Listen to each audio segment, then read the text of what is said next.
So I'm really delighted to be here among all of you wonderful, accomplished women and talk about a topic that I deeply, deeply care about. But before I dive in, I want to start by asking you a very simple question. Are you living your dream? Or a dream that was handed over to you by family, society, or circumstances? Even when you work really, really hard, does it sometimes feel that you are chasing a mirage? As you reflect on that, let me share a story with you. A story of an ordinary girl from an Indian middle-class family who was repetitively told that she's not as pretty as her mother, nor as intelligent as her father. A family of 3 generations of doctors and engineers, where professional prospects for education translated to very limited opportunities. Only 2, to be exact. The girl loved literature, she loved connecting with people, she loved telling stories that mattered. But she had to choose between medical or engineering. So she watched her homemaker mother very, very closely. How her mother put her heart and soul into raising a really wonderful family, but had to stay silent when the critical decisions were being made. So the girl realized early on that having financial independence is the only way we can have a decision-making chair. She pursued engineering, climbed up the corporate ladder as quickly as she could, checked quite a bit of boxes in our society's success standard list. 2 decades passed. Things looked pretty good from outside, but inside, something was off, not fully aligned, something not authentic. Let's assume for the time being that we do find our dream, our purpose early on. And we also find the support to pursue it. But do we walk on a shiny path? No. We walk into systems that expect molds, walk into expectations which are shaped by stereotyping for centuries. We walk into bias, both spoken and unspoken. And then there are those subtle role labeling. Event management at work, women. People recognition, women. Team celebration, women, of course.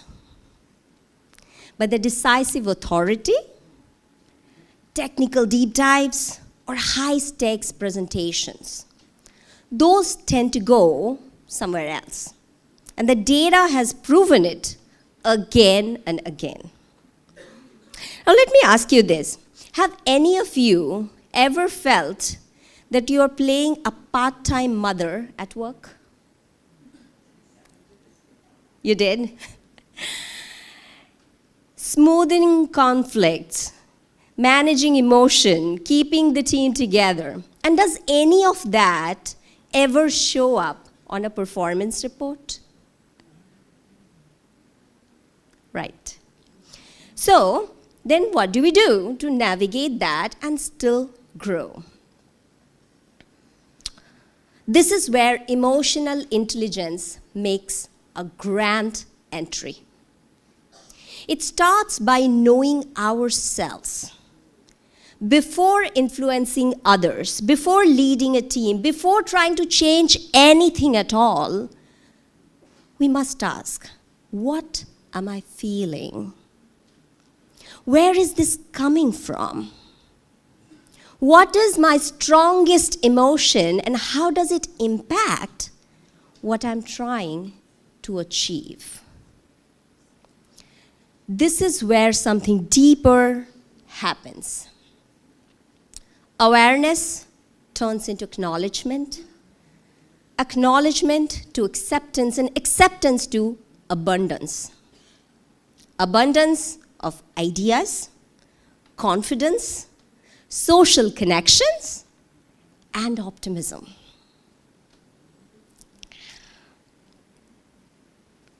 There have been plenty of studies on emotional intelligence, and one theme that has consistently come out is that men and women demonstrate emotional intelligence very differently. Let me share with you another story.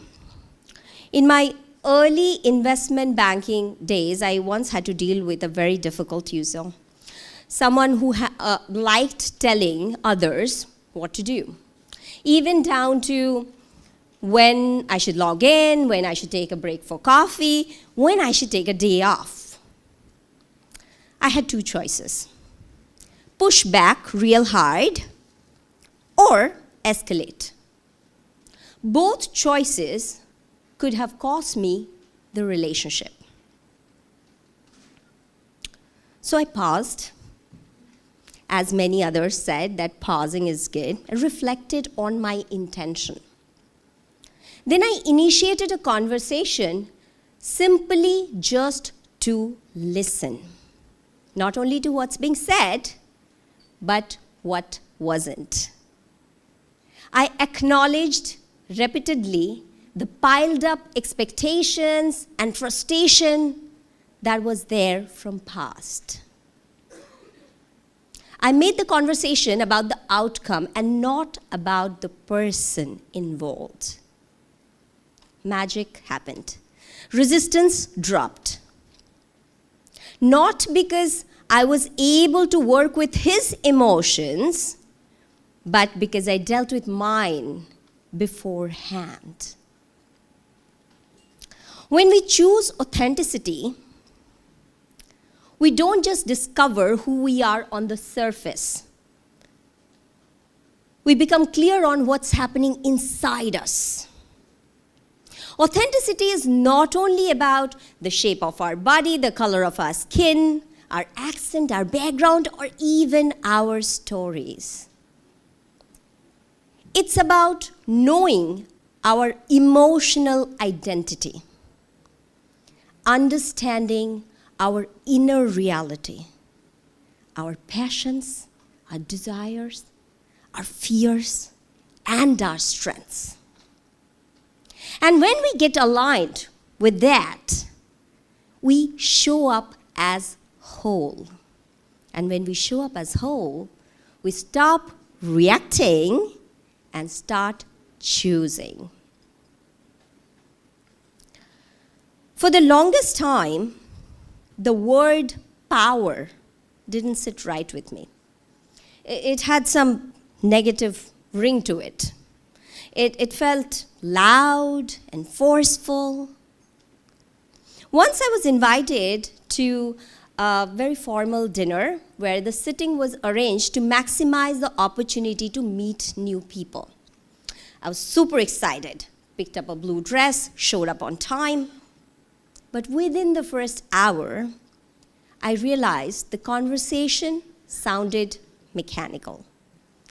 Nothing made sense. It was like one of those movie scenes, like you're in the middle of a crowd, but you still feel alone. Have you ever felt that way? You did? By the end of that evening, I was drained. Not tired, drained.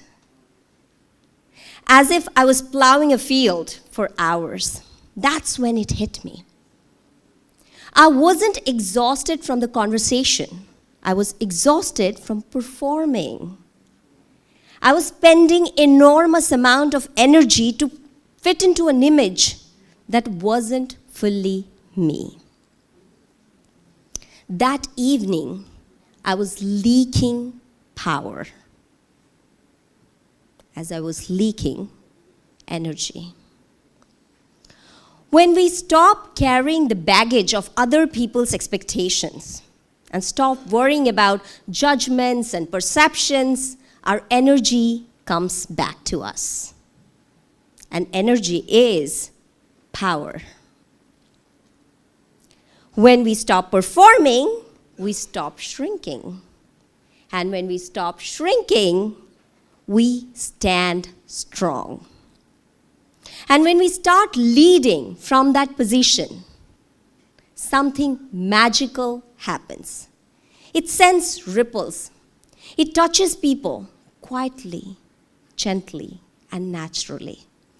Because authenticity is contagious. And so is the power that comes with it.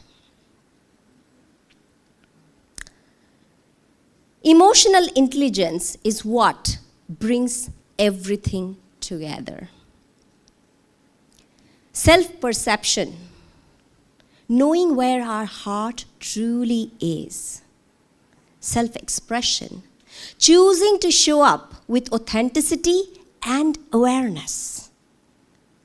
Interpersonal, to make purposeful relationships with intentional communication. Decision making, balancing logic and emotion as life changes. And stress management, staying resilient and flexible in the midst of constant uncertainty.